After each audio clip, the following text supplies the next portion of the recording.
Esta es la historia de cómo pasé de ser el tipo más incrédulo del mundo a alguien que no puede caminar por un pasillo oscuro sin sentir que el corazón se le sale por la boca.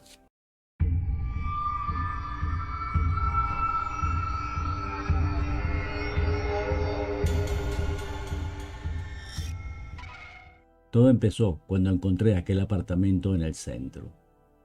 El edificio era de esos antiguos, de techos altísimos, con molduras de yeso que ya se estaban cayendo a pedazos, y suelos de madera que crujían con solo mirarlos. Para un soltero como yo, era el lugar ideal, barato, espacioso y con esa personalidad que te venden los agentes inmobiliarios, para no decirte que el edificio tiene 100 años y que seguramente lo que necesita es una demolición. El departamento tenía una distribución extraña.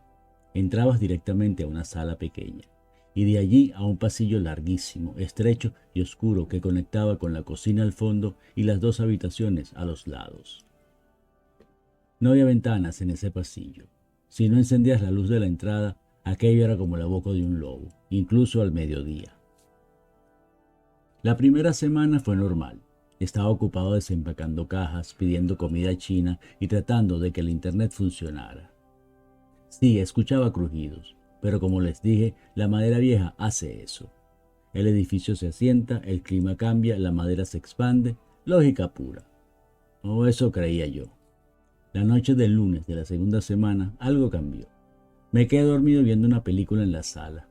Me despertó un frío de esos que te calan los huesos. Un frío que no tenía sentido, porque era pleno verano y no tengo aire acondicionado. Miré el reloj de mi celular. Eran las 3:12 de la mañana.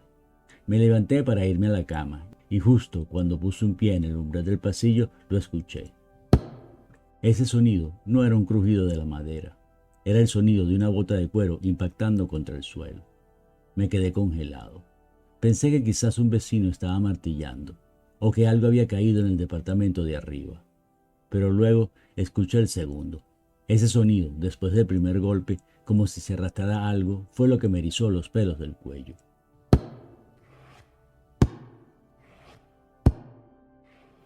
No era solo un paso, era alguien arrastrando el pie. Alguien con una pierna rígida o una bota muy pesada que no podía levantar del todo. El sonido venía del fondo del pasillo, desde la cocina. Hola, pregunté con esa voz de tonto que se nos pone cuando tenemos miedo, pero queremos parecer valientes. Nadie respondió, pero los pasos no se detuvieron.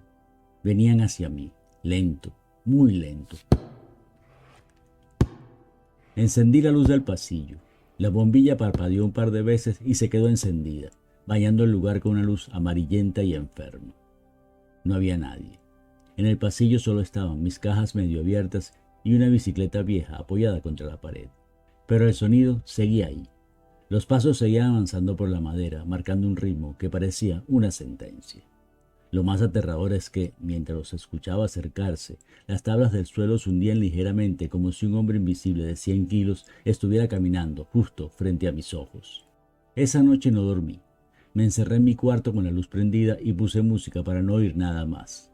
Es el cansancio, me dije, la sugestión. Pero la siguiente noche pasó lo mismo, y la siguiente. A las 3 de la mañana, aquel hombre invisible salía de la cocina y recorría el pasillo hasta la puerta de mi habitación.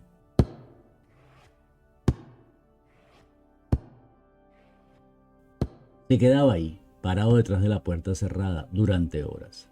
Yo podía sentir su presencia. Era una energía pesada, una rabia contenida que se colaba por debajo de la puerta. El viernes decidí que ya era suficiente. No quería ser el tipo que sale corriendo de su propia casa, así que me preparé. Compré una linterna potente y decidí que no iba a cerrar la puerta de mi cuarto. Me senté en mi cama, frente al pasillo abierto, y esperé. Dieron las 3. El ambiente se volvió pesado, como si el aire se hubiera convertido en plomo. Entonces comenzó.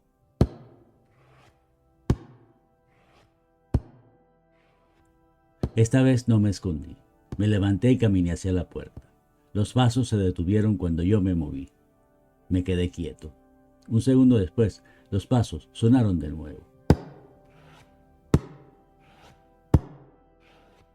Pero esta vez fue más rápido, como si el dueño de las botas se hubiera dado cuenta de que yo lo estaba esperando. El sonido vino directo hacia mí. Encendí la linterna y alumbré el pasillo. No vi nada, pero el sonido no se detuvo. Los pasos llegaron a 1 metro de distancia. Me quedé paralizado en el marco de la puerta. De repente sentí un golpe de frío polar que me cortó la respiración. El olor golpeó justamente después. Era rancio, una mezcla de tabaco de pipa muy viejo, sudor seco y ese olor metálico que tiene la sangre. Sentí algo.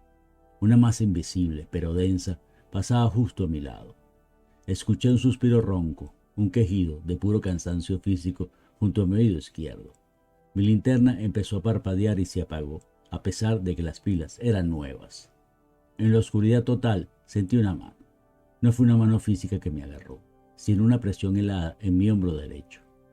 Era una presión firme, como la de alguien que intenta apoyarse en ti porque no puede caminar bien. Mis piernas flaquearon, caí de rodillas y empecé a rezar lo único que me acordaba, aunque no soy muy religioso. En ese momento, los pasos se detuvieron. El silencio que siguió fue peor que el ruido. Era un silencio absoluto, como si el mundo entero hubiera dejado de existir. Me quedé ahí tirado, temblando, hasta que la luz del sol empezó a colarse por las rendijas de las cortinas de la sala. Esa misma mañana bajé a buscar a don Arturo, el portero del edificio. Es un hombre viejo que ha trabajado ahí desde los años 70. Lo encontré barriendo en la entrada y sin muchos rodeos le pregunté quién vivía en mi departamento antes que yo. Don Arturo dejó la escoba y me miró de una forma que me confirmó que no estaba loco. Se quitó la gorra, se rascó la cabeza y me dijo: «Usted vive en el 4B, ¿cierto?». Me imaginé que vendría pronto. Me contó que durante casi 30 años ese departamento fue un tal Coronel Mendoza, un hombre huraño, veterano de una guerra vieja de la que nunca quiso hablar. El coronel había recibido un balazo en la cadera que nunca sanó bien, lo que lo obligaba a usar una bota ortopédica especial y a arrastrar la pierna derecha al caminar. Era un hombre de rutinas, dijo don Arturo. Cada noche, a las 3 de la madrugada, se levantaba a prepararse un café porque los dolores de la pierna no lo dejaban dormir. Caminaba por ese pasillo una y otra vez, fumando su pipa y esperando a que amaneciera. El coronel murió hace 6 meses. Lo encontraron en el pasillo, a mitad de camino entre la cocina y su cuarto. Había intentado llegar al teléfono, pero el infarto fue fulminante. Murió solo, arrastrándose por última vez en ese suelo de madera. Lo peor, añadió el portero, es que cuando la policía entró, en el ambiente flotaba el humo de tabaco, con un olor tan fuerte que tuvieron que dejar las ventanas abiertas por una semana. Y sus botas, bueno, nunca las encontraron. Su familia se llevó todo, pero dijeron que las botas del coronel no estaban por ningún lado. Subí a mi departamento solo para empacar una maleta con lo básico. No necesitaba oír más. Mientras guardaba mis cosas, escuché un ruido suave que venía del pasillo. Era pleno día, el sol brillaba afuera, pero el pasillo seguía estando oscuro. Me asomé con cuidado. En el suelo de madera, justo donde yo había sentido la presión en el hombro la noche anterior, había algo que no estaba allí antes. Me acerqué temblando. Era una mancha de ceniza de tabaco fresca, formando la silueta perfecta de una huella de bota, y junto a ella, una marca larga en el polvo, como si alguien hubiera arrastrado un pie pesado antes de desaparecer. Dejé las llaves sobre la mesa y salí de ahí. No volví ni por el resto de mis muebles. El depósito que perdí me dolió, pero no tanto como me dolía el hombro, donde por semanas tuve una marca morada con la forma exacta de 4 dedos largos y fríos.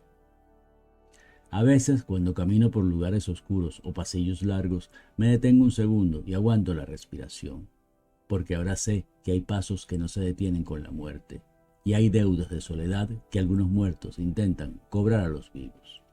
Espero que esta historia les sirva para recordar que, a veces, los ruidos en la casa no son solo la madera sentándose. Si escuchas pasos en la noche, mejor no abras la puerta. No olvides suscribirte a mi canal. Muchas gracias.